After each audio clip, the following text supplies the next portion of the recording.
इकाई। तो जीवन की मौलिक इकाई क्या है? जीवन की मौलिक इकाई है कोशिका। कोशिका क्या है? कोशिका शरीर की संरचनात्मक एवं क्रियात्मक इकाई है। शरीर की संरचनात्मक एवं क्रियात्मक इकाई को कोशिका कहते हैं। कोशिका को संरचनात्मक इकाई क्यों कहते हैं? कोशिका हमारे शरीर को आकार प्रदान करती है। हमारा पूरा शरीर कोशिकाओं से ही मिलकर बना है। जैसे कि ईंट से दीवार बनती है, इसी प्रकार हमारा पूरा शरीर कोशिकाओं से बना है, इसलिए यह शरीर की संरचनात्मक इकाई है। कोशिका एक क्रियात्मक इकाई है। ये क्रियात्मक इसलिए कि शरीर के सभी कार्य कोशिकीय स्तर पर होते हैं, इसलिए यह शरीर की क्रियात्मक इकाई भी है। शरीर में जो भी कार्य हो रहे हैं वह कोशिकाओं द्वारा किए जा रहे हैं, इसलिए शरीर की संरचनात्मक और क्रियात्मक इकाई है कोशिका। कोशिका की खोज कब और किसने की, इसके बारे में थोड़ा पढ़ लेते हैं। कोशिका के बारे में जो जो जानकारियां क्रमानुसार इकट्ठी की गई हैं वो सभी मैं आपको बता रहा हूं। कोशिका की खोज, कोशिका का सबसे पहले पता रॉबर्ट हुक ने 1665 में लगाया था। उसने कोशिका को कॉर्क की पतली काट के अनगढ़ सूक्ष्मदर्शी से, अपनी ही बनाई गई सूक्ष्मदर्शी की सहायता से देखा। तो सबसे पहले रॉबर्ट हुक ने देखा। रॉबर्ट हुक ने इसे एक वृक्ष की छाल ली, उस छाल की पतली कतलें काट ली, कॉर्क लेकर पतली कतलें काट ली और उस कतलों से, पतली काट से उसने मक्खी के छत्ते की तरह की संरचनाएं उसे दिखाई दी। क्योंकि वो मक्खी के छत्ते की तरह थी, मक्खी के छत्तों के जो कोष्ठक होते हैं उन्हें हम सेल बोलते हैं, इसलिए उसने सेल यानी कोशिका नाम दिया। उसके बाद ल्यूवेनहक ने 1674 में, उसके कुछ ही वर्ष बाद, ने सबसे पहले उन्नत सूक्ष्मदर्शी से तालाब के जल में स्वतंत्र रूप से जीवित कोशिका का पता लगाया। फिर रॉबर्ट ब्राउन ने 1831 में कोशिका में केंद्रक का पता लगाया। जे.ई. पुरोखंज ने 1839 में कोशिका में स्थित तरल जैविक पदार्थों को जीव द्रव्य का नाम दिया। फिर दो वैज्ञानिक स्लीडन तथा स्वान ने कोशिका सिद्धांत के विषय में बताया। इस सिद्धांत के अनुसार सभी पौधे और जंतु कोशिका से बने हैं, वे जीवन की मूलभूत इकाई हैं। तो 1838-39 में ये जानकारी हुई कि सभी पौधे और जंतु कोशिकाओं से बने हैं और कोशिका जीव की मूलभूत इकाई होती है। विर्चो ने कोशिका सिद्धांत को और आगे बढ़ाया और उन्होंने बताया कि सभी कोशिकाएं पूर्ववर्ती कोशिकाओं से बनती हैं, यानी पुरानी कोशिकाओं से ही नई कोशिकाएं बनती हैं। 1940 में इलेक्ट्रॉन सूक्ष्मदर्शी के खोजे जाने की खोज के बाद कोशिका की जटिल संरचना और बहुत से अंकों को समझना संभव हो गया। 1940 से पहले क्योंकि इलेक्ट्रॉन सूक्ष्मदर्शी नहीं थी, तो कोशिका के अंदर सिर्फ केंद्रक को छोड़कर बाकी अन्य छोटे छोटे जो कोशिकांग थे उन्हें नहीं देखा जा सकता था। तो 1940 में इलेक्ट्रॉन सूक्ष्मदर्शी बन गए। उसके बाद से फिर कोशिका के अंदर की जटिल संरचनाओं को भी समझना संभव हो सका। यह था कोशिका की खोज के बारे में क्रमानुसार सभी जानकारी। अब भी कोशिका को देख सकते हैं। इसके लिए प्याज की झिल्ली जो होती है ना, प्याज, आप ये जब प्याज देख रहे हैं, इस प्याज के अंदर ये एक झिल्ली रहती है, आपने देखी होगी।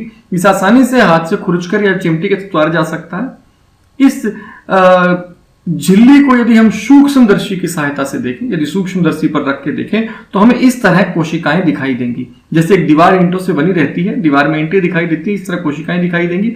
ये कोशिकाएं हैं, ये कोशिकाएं हैं। और इन कोशिकाओं में यदि हम इन्हें और आवर्धित करके देखें तो हमें कोशिका का केंद्रक भी स्पष्ट रूप से दिखाई दे रहा है। देखिए आप, सभी कोशिकाओं का केंद्रक हमें यहां स्पष्ट रूप से दिखाई दे रहा है। ये प्याज की झिल्ली की कोशिकाएं हैं, तो ये पादप कोशिकाएं हैं। बहुत प्रकार की कोशिकाएं पाई जाती हैं।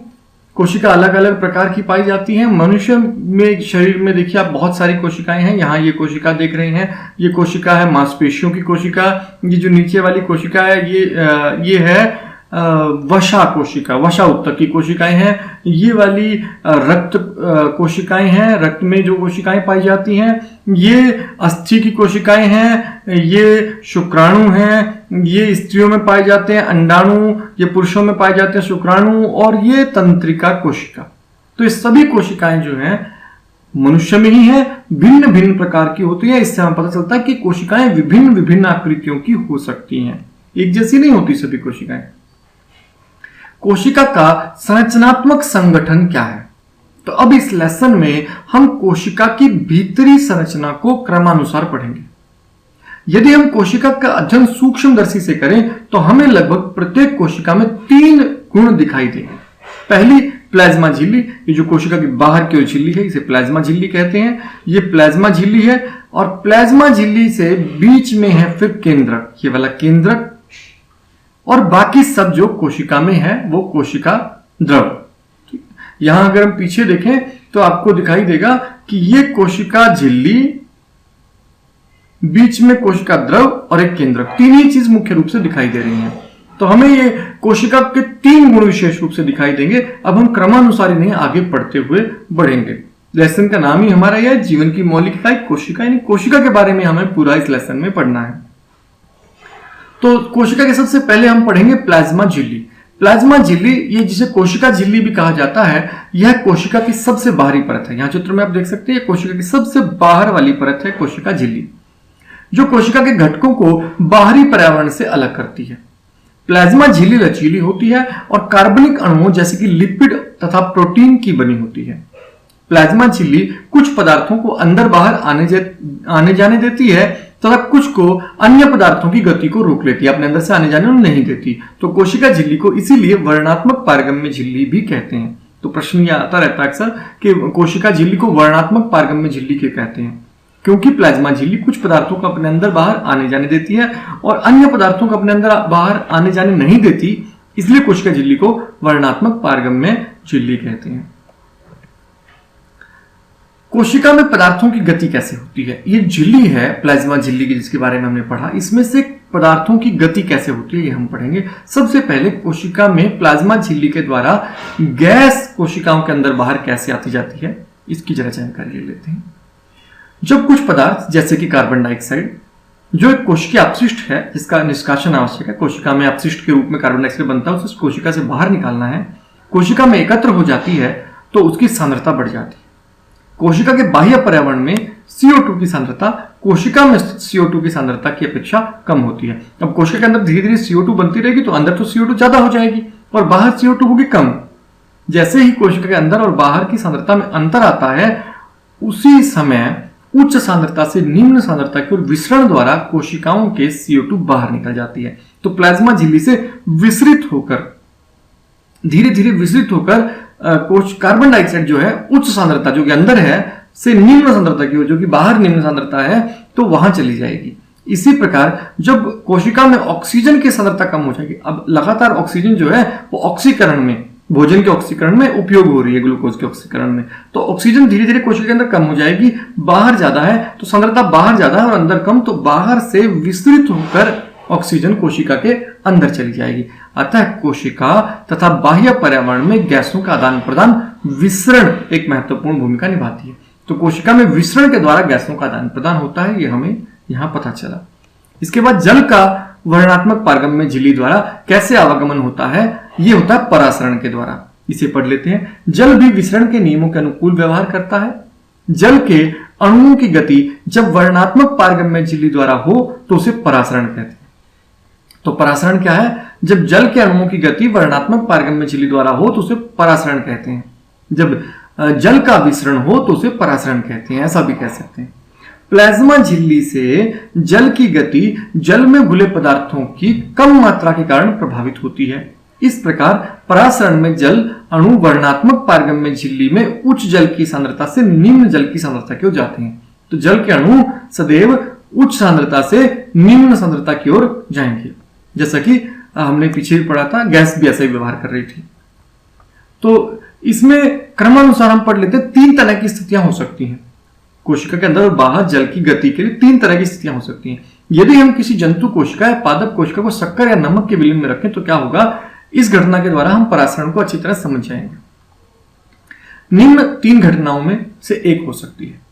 यदि कोशिका को तनु विलयन के माध्यम जल में शक्कर अथवा नमक की कम मात्रा हो, यानी कि बाहर जो जल है, ये जल में नमक, पानी तो नमक या शक्कर तो हो बहुत थोड़ी सी, और पानी हो बहुत ज्यादा, जल हो बहुत ज्यादा, तो जल परासरण विधि द्वारा कोशिका के अंदर जाएगा, तो कोशिका के अंदर जाएगा। हालांकि कोशिका के अंदर बाहर दोनों होता है, पानी जल अंदर भी जाता है बाहर भी जाता है, लेकिन अंदर ज्यादा जाएगा और बाहर थोड़ा आएगा। तो ऐसे विलयन को हम अल्प परासरण दाबी विलयन कहते हैं, अल्प परासरण दाबी विलयन कहते हैं। तो आप इसे नोट भी कर सकते हैं। अगर आप इसे अल्प परासरण दाबी क्या विलयन क्या है, यदि आप इसे लिखना चाहें तो आप यहां तक लिख सकते हैं। कहते हैं जल के अणु कोशिका झिल्ली के दोनों ओर आवागमन करने के लिए स्वतंत्र होते हैं, लेकिन कोशिका के अंदर जाने वाले जल की मात्रा कोशिका से बाहर आने वाले जल की मात्रा से अधिक होती है। इस प्रकार शुद्ध परिमाण यह होता है कि जल कोशिका के अंदर चला जाता है और यह कोशिका फूलने लगती है। तो यह तब होता है जब कोशिका है अल्प परासरण दाबी विलयन में, यानी कि बाहर नमक और शक्कर की मात्रा कम और जल की सांद्रता ज्यादा है, कोशिका के अंदर जल की सांद्रता कम है, तो जल अधिक सांद्रता से कम सांद्रता की ओर, यानी कि बाहर से कोशिका के अंदर की ओर जाएगा। अब हम बात करते हैं यदि कोशिका ऐसे माध्यम में रखा गया है जिसमें बाह्य जल की सांद्रता कोशिका के जल की सांद्रता के ठीक बराबर हो, यानी कि बाहर भी सांद्रता बराबर जितनी है अंदर भी जल की सांद्रता उतनी है, तो ऐसे में कोशिका झिल्ली के जल में कोई शुद्ध गति नहीं होगी। जल अंदर बाहर तो आता जाता रहेगा, लेकिन न तो वो अंदर बढ़ेगा न बाहर बढ़ेगा। ऐसी विलयन में समपरासरी विलयन कहा जाता है। जल कोशिका झिल्ली के दोनों ओर आता जाता है, लेकिन जल की जो मात्रा अंदर गई उतनी ही बाहर आ गई। इस प्रकार व्यापक रूप से जल में कोई गति नहीं हुई, इसलिए कोशिका के माप में कोई परिवर्तन नहीं आता है। तो कोशिका का आमाप जो है वो बिल्कुल समान बना रहेगा, न तो बढ़ेगा न वो घटेगा। इससे अगली बात करते हैं हम, यदि कोशिका के बाहर वाला विलयन अंदर के घोल से अधिक सांद्र है तो जल परासरण द्वारा कोशिका के बाहर आ जाता है। ऐसे विलयन को अति परासरण दाबी विलयन कहते हैं। यदि अंदर की सांद्रता तो बहुत कम हो और बाहर की सांद्रता ज्यादा हो, ठीक है, तो जल जो है वो बाहर निकल आएगा। अब आप यहां देख रहे हैं क्या कहता है कि यदि कोशिका के बाहर वाला विलयन अंदर के घोल से अधिक सांद्र हो, तो बाहर ये जो जल की सांद्रता बहुत कम है और अंदर जल की सांद्रता है ज्यादा, तो अधिक से कम की ओर आ जाएगा, जल सारा कोशिका से बाहर निकलने लगेगा। पुनः जल कोशिका झिल्ली के दोनों ओर आ जा सकता है, लेकिन इस स्थिति में कोशिका के अंदर जल बाहर आएगा, अधिक जल बाहर आएगा, कम जल अंदर जाएगा, इसलिए कोशिका अंदर से सिकुड़ जाती है। इसे हम जीव द्रव्य कुंचन कहते हैं। तो अब हम बात करते हैं कोशिका भित्ति की। तो कोशिका में बाहर की ओर एक भित्ति रहती है। पादप कोशिका के प्लाज्मा झिल्ली के अतिरिक्त कोशिका भित्ति भी होती है। पादप कोशिका भित्ति मुख्यतः सेलुलोज की बनी होती है। सेलुलोज एक बहुत जटिल पदार्थ है। कार्य क्या है इसका? यह पौधे को संरचनात्मक दृढ़ता प्रदान करती है। कोशिका भित्ति पौधे, कवक, बैक्टीरिया को कोशिकाओं को अपेक्षाकृत कम तनु विलयन में बिना फटे बनाए रखती है। ऐसे माध्यम से कोशिका परासरण विधि द्वारा पानी लेती है। कोशिका फूल जाती है तो कोशिका भित्ति के ऊपर दबाव डालती है और कोशिका भित्ति भी फूली हुई कोशिका के प्रति समान रूप से दबाव डालती है। कोशिका भित्ति के कारण पादप कोशिकाएं परिवर्तनीय माध्यम में जंतु कोशिका की अपेक्षा आसानी से सहन कर सकती हैं, यानी कि इसे अधिक नहीं फूलने देती है, इस दबाव को सह जाती है कोशिका भित्ति। दूसरा, कोशिका भित्ति संरचनात्मक दृढ़ता देती है और यह बिना फटे बनाए रखती है पौधों को। तो अगले हम बात पढ़ते हैं जीव द्रव्य कुंचन क्या है। जब किसी पादप कोशिका में, अब यहां जो आप बाहर की ओर देख रहे हैं ना, ये कोशिका भित्ति है और बीच में जो आप देख रहे हैं ये कोशिका झिल्ली और कोशिका है। कोशिका अंदर है उसके और बाहर ये भित्ति कोशिका में होती है, पादप कोशिका में। तो जब किसी पादप कोशिका में परासरण द्वारा जल की हानि होती है तो कोशिका झिल्ली सहित आंतरिक पदार्थ संकुचित हो जाता है। यहां चित्र में देख सकते हैं, जल जब बाहर निकल गया तो अंदर की कोशिका झिल्ली के साथ वाला अंदर कोशिका भित्ति को छोड़कर बाकी सारी कोशिका अंदर की ओर संकुचित हो गई। इस घटना को जीव द्रव्य कुंचन कहते हैं। आप चित्र में जीव द्रव्य कुंचन देख सकते हैं। केवल जीवित कोशिकाओं में ही परासरण द्वारा जल अवशोषण की क्षमता होती है, न कि मृत कोशिकाओं में।